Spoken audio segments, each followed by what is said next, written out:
Hello दोस्तों, नमस्कार। आज आप लोग पॉलिटिकल साइंस विषय में पढ़ेंगे 1853 का चार्टर एक्ट, जिसके अंतर्गत आप लोग ब्रिटिश सरकार द्वारा क्या क्या प्रावधान किए गए थे इसके बारे में बताएंगे। तो 1853 के चार्टर एक्ट में जो सबसे पहला बदलाव किया गया वो ये था कि प्रशासनिक और विधायी कार्यों को अलग कर दिया गया। प्रशासनिक और विधायी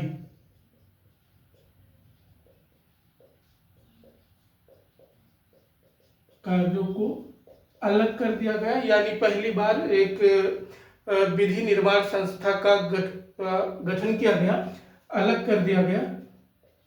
तो एक भारतीय विधान परिषद की स्थापना की गई। भारतीय विधान परिषद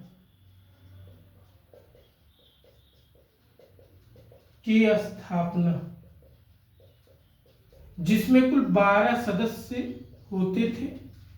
ठीक, जिसमें 12 सदस्य होते थे। गवर्नर जनरल,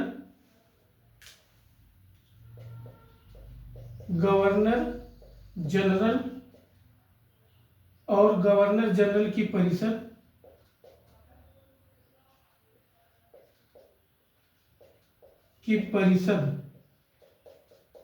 जिसमें 4 सदस्य होते थे। Commander in chief,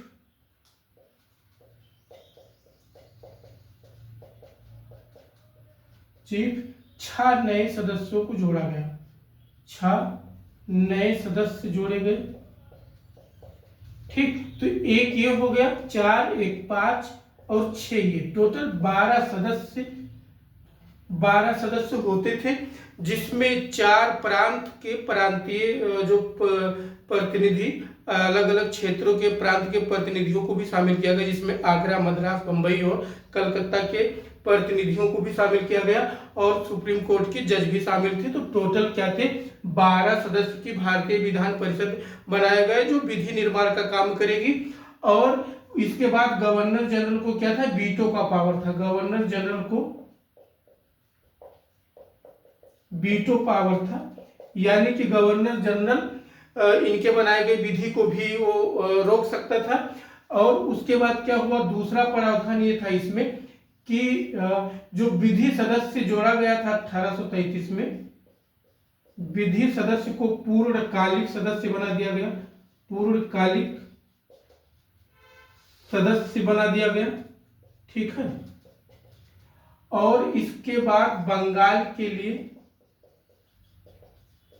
lieutenant governor अलग से बनाया गया, जो बंगाल के प्रशासनिक कार्यों को देखेगा। बंगाल के प्रशासनिक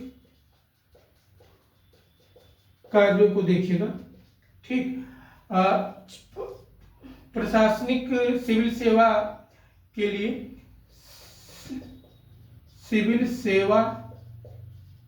लिए, प्रतियोगी परीक्षाओं का आयोजन का, प्रतियोगी परीक्षा का के लिए व्यवस्था किया गया। और वो 1854 में इसके लिए मैकाले समिति बनाई गई, ठीक है। और उसके बाद में जो ईस्ट इंडिया कंपनी का कार्यकाल हर 20 साल के लिए बढ़ाया गया। तो इस अधिनियम में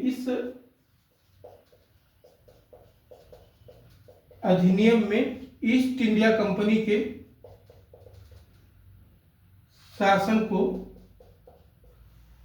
ब्रिटेन की संसद कभी भी समाप्त कर सकती है। ब्रिटेन की संसद कभी भी समाप्त कर सकती है, ठीक है। तो ये सब प्रावधान किए गए थे कि इसमें ईस्ट इंडिया कंपनी को इस बार नहीं बढ़ाया गया कि कार्यकाल को। तो प्रशासनिक कार्यों को अलग कर दिया गया, प्रांतीय प्रतिनिधि को शामिल किया गया। अब कार्यपालिका के कार्य गवर्नर जनरल करेंगे, विधि बनाने का काम भारत की विधान परिषद करेगी।